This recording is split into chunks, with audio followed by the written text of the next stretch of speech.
High command strategies. Overall, Davis and the Confederate Army were often on defense.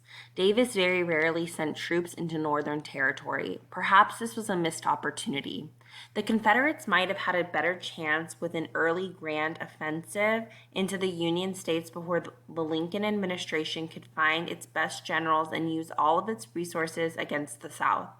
On the other hand, protecting the territory and the Confederacy already controlled was very important. It allowed the rebels to use their resources somewhat better.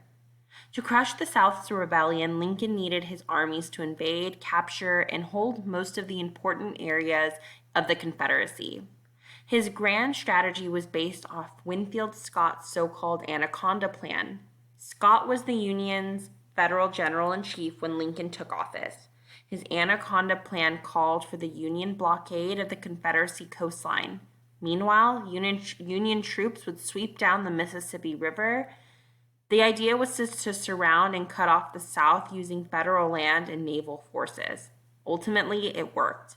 After 4 years of nonstop battle, death, and devastation, the Confederates were defeated and the Union persevered.